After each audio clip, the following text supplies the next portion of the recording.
Oke, bismillahirrahmanirrahim. Assalamualaikum warahmatullahi wabarakatuh. Salam persaudaraan, salam sejahtera untuk kita semuanya. Kembali lagi ke konten cerita latihan.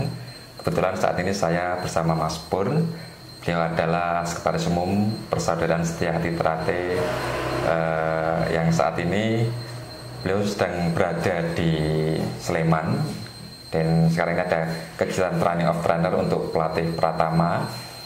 Nah, kita minta luangkan waktunya sedikit untuk bernostalgia tentang gimana dulu sih ceritanya bisa ikut latihan PSHT itu seperti apa, terus mungkin dulu latihannya bagaimana, mungkin kita bisa compare dengan latihan saat ini, sehingga kita tahu proses latihan itu bisa menjadikan seorang yang menjadi sosok seperti Mas Pur saat ini.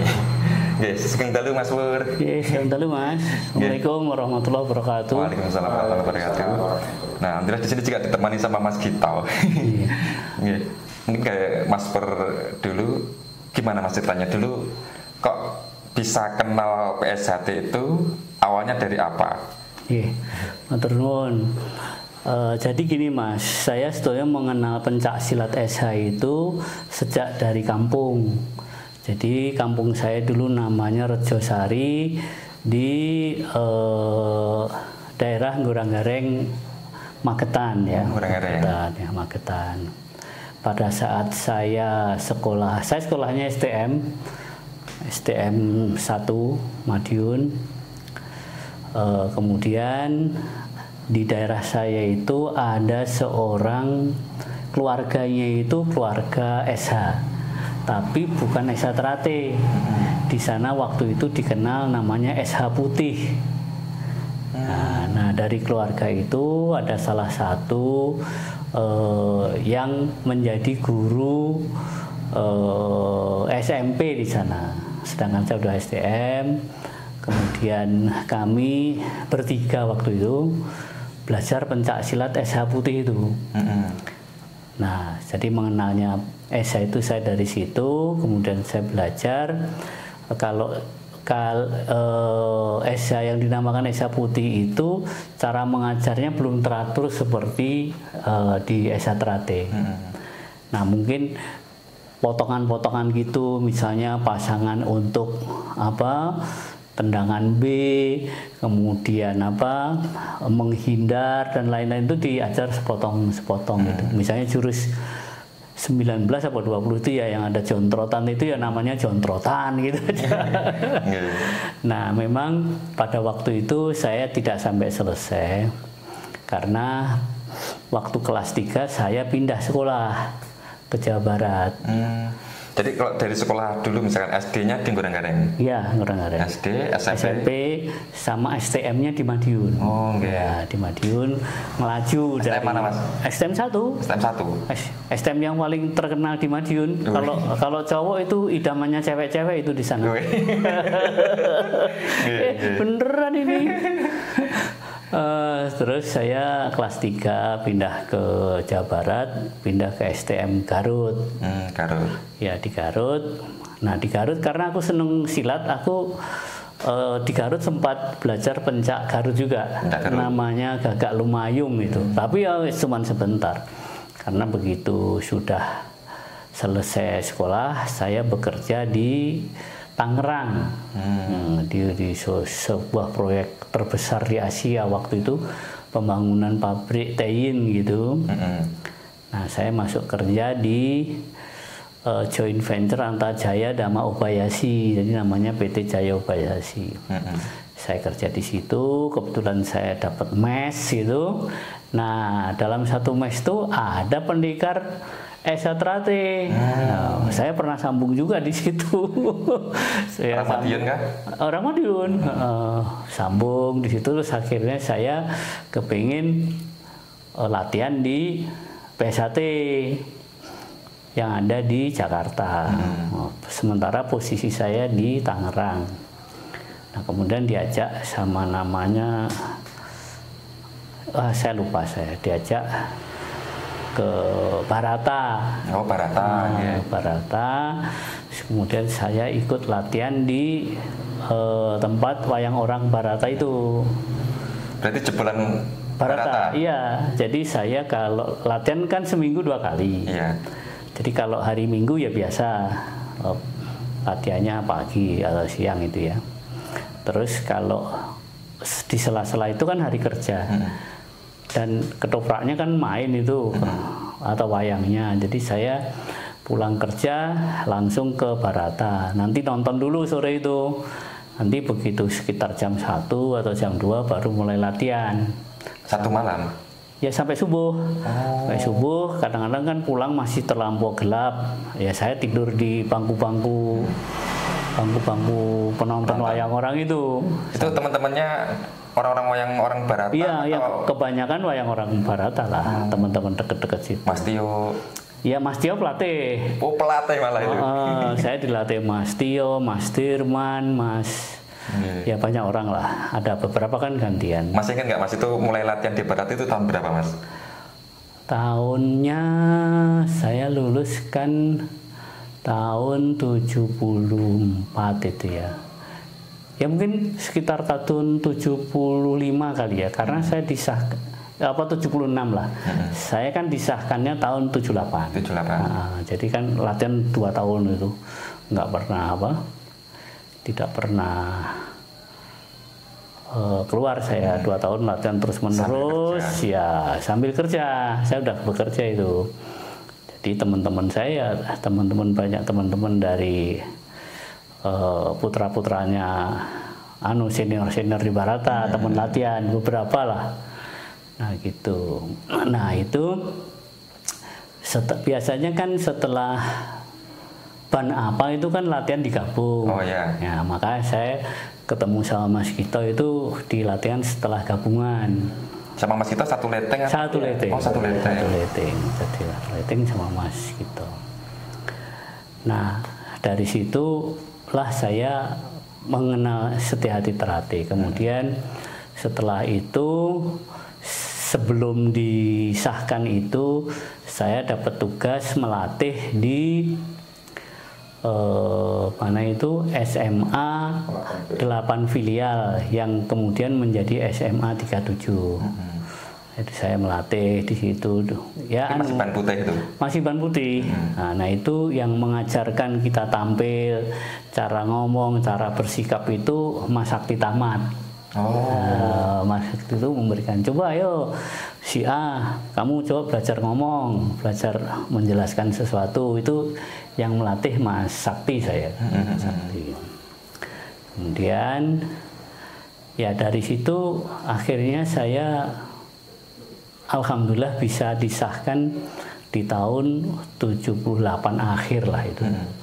Nah, disahkannya di mana itu Mas dulu? Disahkannya di Tebet. Jadi nggak di Madiun.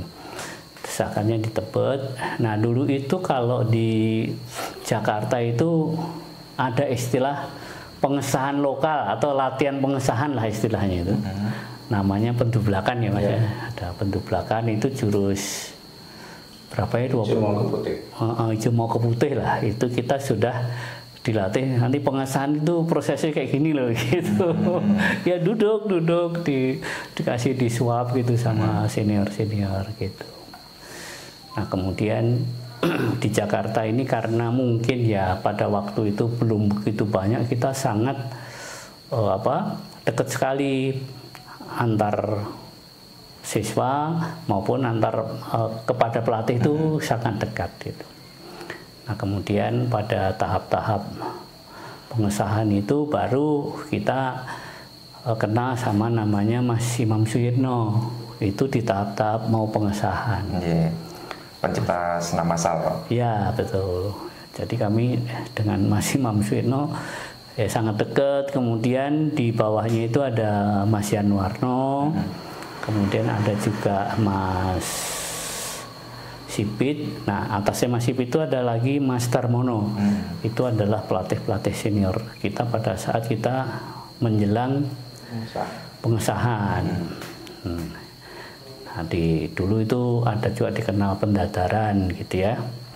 Nah itu saya waktu itu dipanggil Mas Imam Suyuti, coba aja deh lihat itu, kalau yang emosi pasti pengen mengalahkan itu pasti nggak baik lah gitu. Jadi kita di dalam sambung persaudaraan itu tidak ada istilah pengen menang, pengen nggak ada katanya gitu.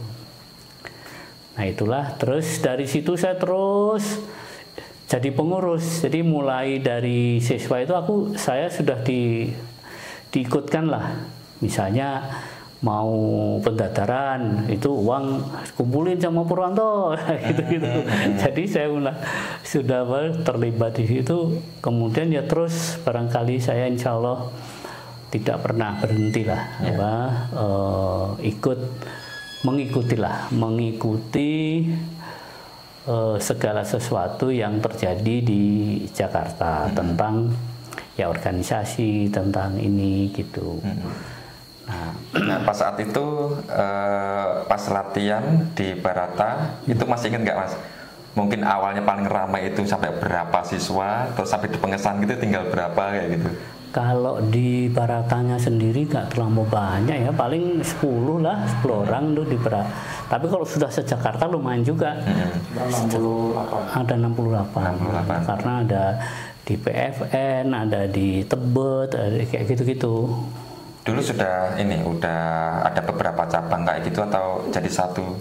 Dulu masih jadi wilayah. Udah wilayah. Waktu itu masih ada namanya wilayah Jakarta Selatan, wilayah Jakarta Barat, kayak gitu-gitu. Tapi ada pengurusnya masing-masing? Ada. Saya pernah jadi pengurus di wilayah Jakarta Selatan sama Mbak Nunu kalau nggak salah itu. Pernah.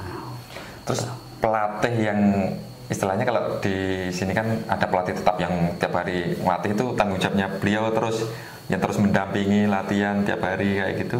Saat itu siapa Mas? Kalau di Barat itu aku lupa ya, nggak ada kayaknya. Iya masih Pit, tapi belakangan lah sebetulnya. Masih Pit itu munculnya ngelatih saya sudah belakangan. Sudah ban putih kayak gitu-gitu itu Masih Pit. Tapi kalau sebelumnya ya itu ya mungkin yang paling sering ya Mas Tio, Mas siapa tadi yang saya sebut yang meninggal itu? Yang suka pakai sini terus. Itu kayaknya sih Mas Tio, Mas siapa lagi ya Mas Barat tadi ya? Dirman juga sama. Iya maksudnya Mas Dirman, Mas Tio, Mas Dirman, Mas Sangadi ya, Mas Sangadi. Ya mungkin bertiga itulah yang kalau yang lain-lain kadang-kadang datang gitu. Kayak misalnya Mas Tarmono gitu jarang banget waktu masih awal-awal tuh beliau kan.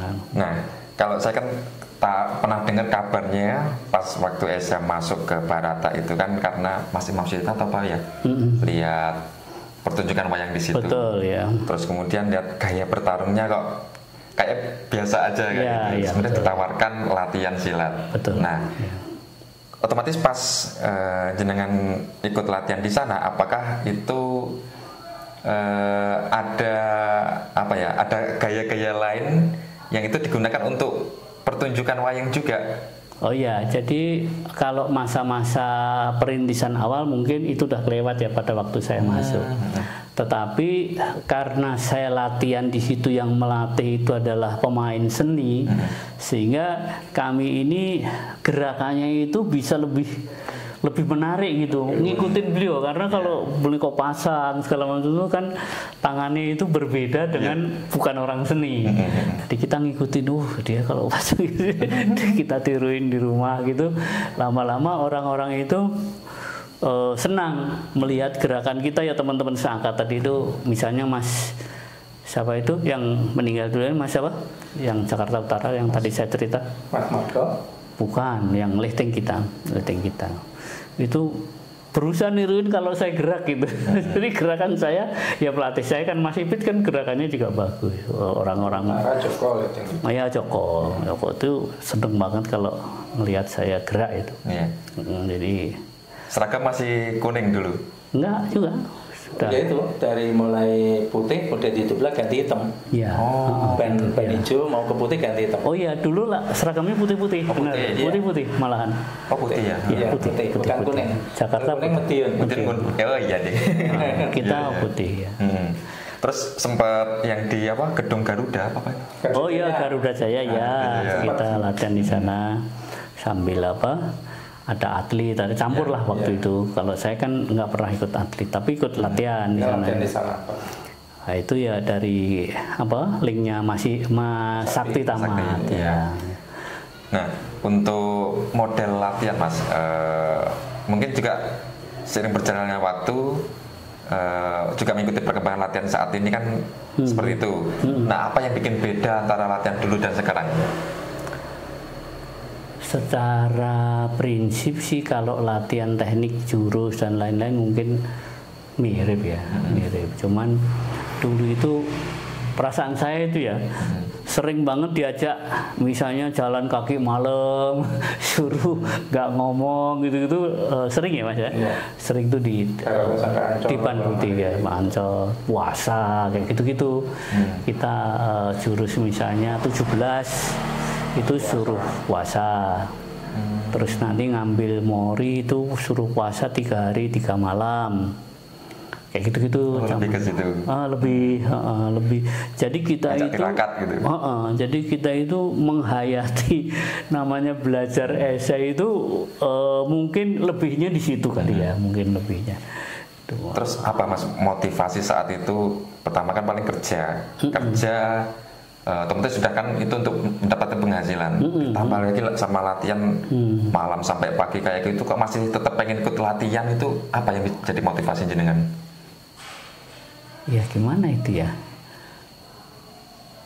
Ya karena mungkin di daerah itu kan dulu saya kalau melihat orang pakai bed gitu, kayaknya pengen banget, wah terus kita ada rasa takut minder gitu di kampung gitu, bed esa, bed apa gitu.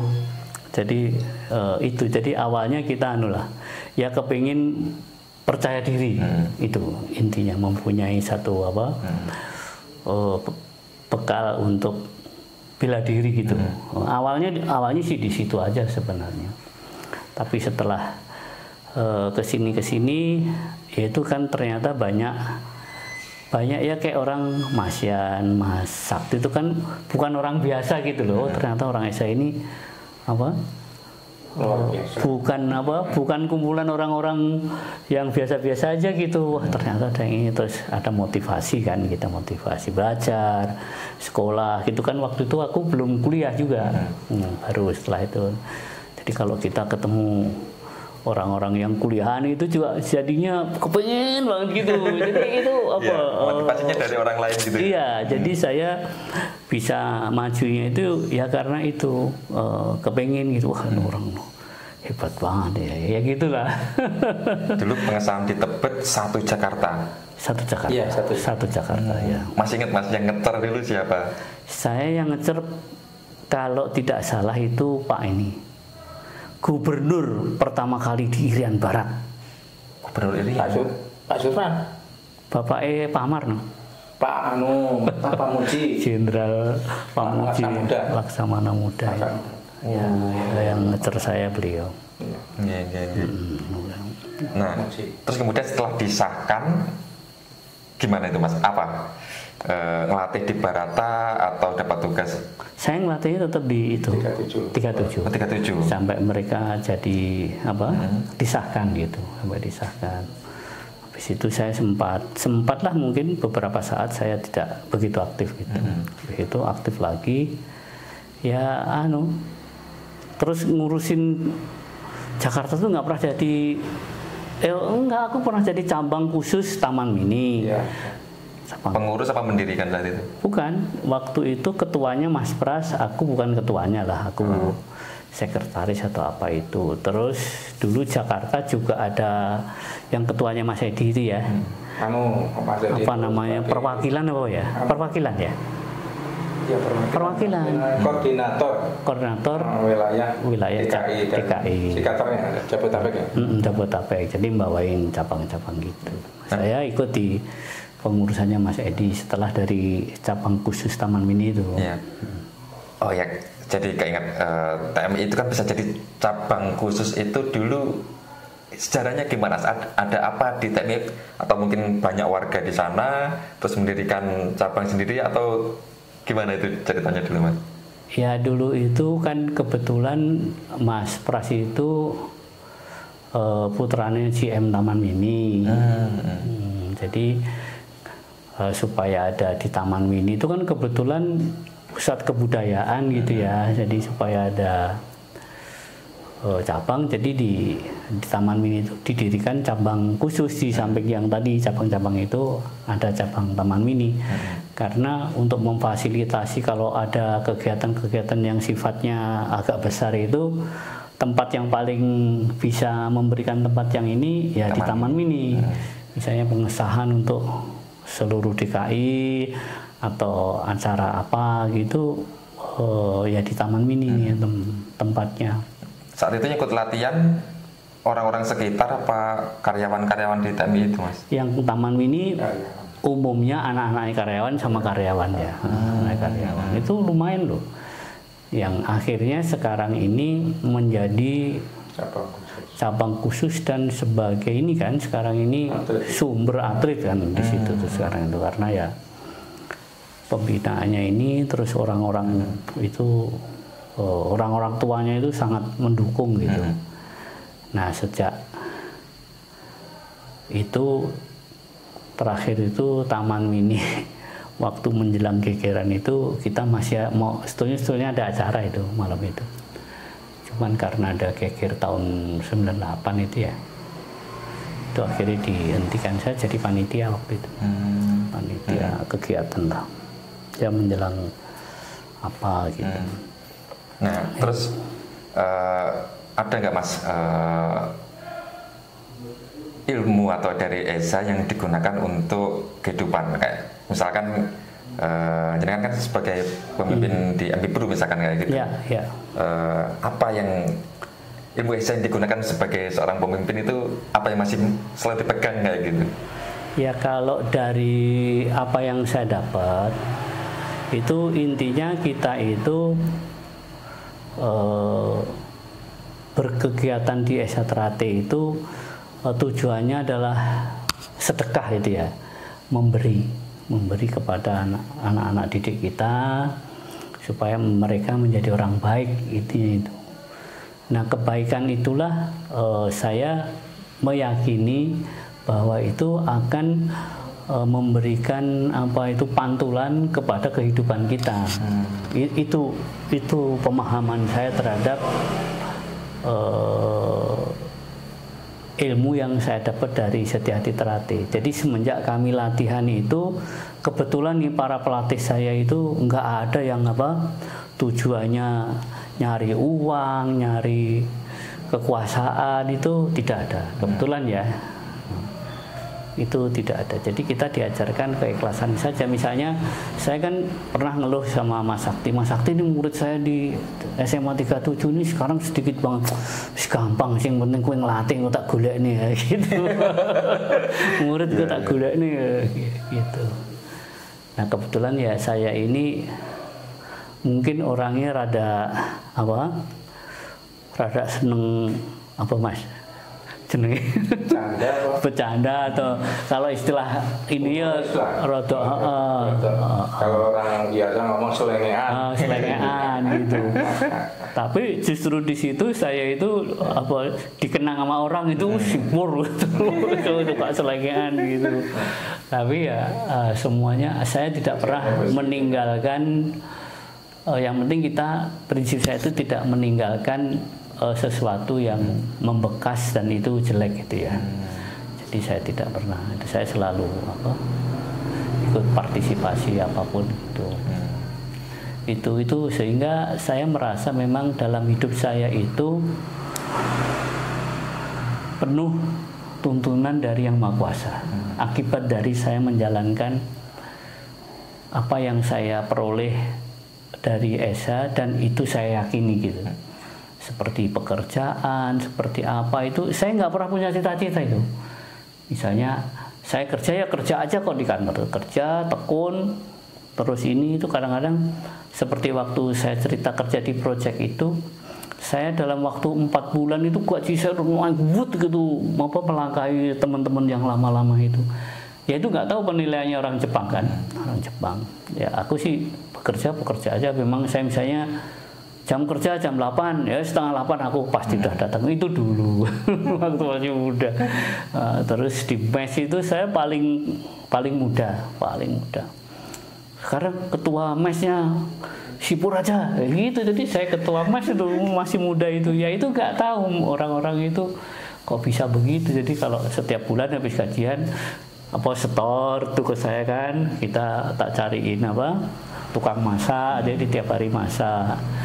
Itu nanti kalau akhir bulan tak laporin duitnya lebih ini, kita aja pesta-pesta gitu. Orang mereka kan biasa begitu. Pesta-pesta. Ya saya itu semua tidak saya minta dan saya tidak pernah merebut. Misalnya itu sedang dipegang orang, jadi itu ya aku menerima aja. Termasuk sekarang saya kan punya perusahaan bersama ya, ada 6 orang, itu juga nggak saya cita-citakan, nggak pernah punya cita-cita. Tiba-tiba itu ada regulasi pemerintah yang berubah. Jadi untuk menjual jasa seperti apa yang saya itu udah nggak boleh lagi dalam bentuk perusahaan, harus partnership. Kebetulan saya udah lulus menjadi diakui oleh pemerintah sebagai penilai independen lah gitu. Akhirnya kami diajak sama teman-teman, jadi kami berenam. Saya nggak punya uang, sudah Pak Pur nggak usah modal ini aja keahlian sama pengalaman. Ya udah, disepakati aku jadi partner. Malah dari 6 tuh kami berdua sama yang namanya sekarang managing partner saya Pak Mutakin itu, kami dikasih saham berdua itu paling gede 20 gitu. Yang lain itu yang punya modal 15 gitu. Itu kan saya nggak minta, aku nggak pernah minta, nggak pernah ngomong. Jadi terjadilah itu. Nah kemudian ya alhamdulillah jalannya itu luar biasa ya. Perkembangan kantor saya itu dalam waktu dekat itu maju gitu waktu itu. Tapi tantangannya ini masih ada semua, Mas? Masih ada. Saya senior partner, terus ada teman saya yang satu lagi itu managing partner. Kami sudah sekarang 17 tahun. Alhamdulillah 17 tahun. Ya, dari situlah saya merasa ini semua karena ya perbuatan baik kita lah, perbuatan baik kita dan saya tidak pernah menduakan Tuhan. Itu saya selalu menempelkan diri saya kepada Tuhan gitu. Jadi Allah itu ya saya rasakan itu memberi semuanya itu karena Allah aja gitu. Ya. Saya tidak pernah merebut haknya orang, kekuasaannya orang. Aku nerima aja. Terus sekarang ini saya kan 2 nih jabatan saya di kantor pusat jadi senior partner. Terus saya sebagai kepala cabang di Surabaya juga udah lama juga itu. Malah di Surabaya. Kepala cabang di Surabaya tapi kedudukan di Jakarta. Saya juga selama itu mungkin udah 10 tahun nggak pernah itu minta digaji berapa ya. Ya sengasihnya dia aja. Pertama kali dikasih berapa ya 8 juta tapi nggak ngurangin yang hak saya yang di pusat. Jadi itulah kehidupan saya yang diberi dari Allah itu. Saya setuju sama teman saya yang Jakarta itu juga nggak enak, padahal aku udah dapat tambahan dari Surabaya tapi hak saya yang di Jakarta itu nggak pernah dikurangi. Ya makanya saya ya bisa bergerak ke sana kemari itu. Dari situ kebetulan saya sekarang ini juga punya misalnya anak yatim, ada 2 setiap bulan saya. Ya saya banyak sedekah karena uang banyak buat apa buat saya itu ya itu tadi siang tadi siapa yang ngomong Mas Pur tuh duitnya nggak berseri, aku ini rantai duit. Dari semua latihan yang saya jalani mulai dari nol sampai hari ini itu yang diajarkan oleh para pelatih itu tidak ada ajaran kamu diajarati supaya iso sugih, supaya duwe kedudukan yang ini itu tidak ada.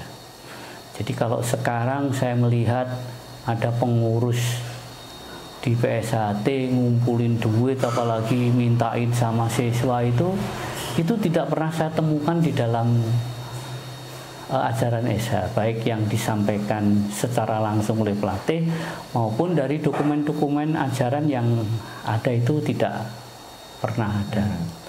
Juga tidak pernah ada ajaran supaya kita itu bersaing sama saudara sendiri sehingga menimbulkan keributan dan lain-lain, itu tidak pernah. Jadi kalau kita bersaudara itu merupakan keniscayaan lah. Karena ya terus terang saja, saya di samping belajar SH itu sebelumnya waktu masih kecil saya sudah dekat sama orang-orang pelaku tasawuf Islam. Jadi kalau di tasawuf Islam itu kalau kita sandingkan dengan sifat SH itu yang bersifat persaudaraan itu sangat klop. Jadi persaudaraan itu suatu keniscayaan. Jadi kalau di Islam yang saya yakini nih ya, bahwa kalau kita baca Quran tentang penciptaan manusia yang pertama, itu Allah itu memanggil malaikat. Kurang lebih kalau bahasanya menungso itu, malaikat kesini, aku lagi menciptakan makhluk baru, namanya manusia. Itu tak buat dari lumpur tanah hitam. Nah, setelah siap berbentuk, siap dijahirkan, maka aku tiupkan ruhku. Oleh sebab itu bersujudlah kamu kepadanya. Nah, dari induk terjadinya manusia itu saya meyakini dan berkesimpulan bahwa di dalam diri manusia itu ada percikan ruh atau zat Allah. Oleh sebab itu di dalam kehidupan ini kita sebagai manusia tidak boleh menyakiti, mengambil hak daripada sesama manusia, karena kalau kita itu lakukan nanti akan memantul kepada diri kita sendiri, karena pusatnya kita itu adalah Allah Subhanahu wa Ta'ala, sumber dari sumber segalanya. Itu yang saya yakini sampai hari ini. Satu lagi yang harus kita yakini, kadang-kadang orang itu bingung bagaimana nanti tentang kehidupan, tentang rezeki itu. Saya mengimani dan meyakini bahwa Allah itu memberi hidup itu pasti didampingi dengan penghidupan. Nah, kalau salah satu hilang, ya kita sudah harus kembali kepada Allah. Sudah nggak ada lagi kita. Misalnya penghidupan habis, ya kehidupan kita pasti habis. Kehidupan kita habis, ya penghidupan kita harus habis. Soal besar dan kecil itu pertama ya tergantung ubudiyah kita, usaha kita, dan tergantung ya garis tangan kita yang diberikan kepada Allah. Tapi jangan takut, sepanjang hayat di kandung badan pasti ada penghidupan. Jangan ragu-ragu, itu harus diimani bagi orang SH. Itu mungkin ya sedikit apa yang bisa saya sampaikan secara saya latihan sampai dengan keyakinan yang selalu saya imani terhadap kehidupan ini. Dan alhamdulillah saya sekarang ini usia saya sudah 70 tahun Januari kemarin. Alhamdulillah soal rezeki ya selalu ada, selalu mengalir. Tidak pernah saya sampai kesulitan yang luar biasa. Itu Mas Pur, terima kasih atas cerita dan juga inspirasinya. Semoga ini memotivasi para kadang warga semuanya agar tetap menjadi manusia yang berbudi luhur dan juga lebih mengembangkan untuk persaudaraan yang produktif. Terima kasih Mas Pur sama Mas Gita. Assalamualaikum warahmatullahi wabarakatuh. Waalaikumsalam warahmatullahi wabarakatuh.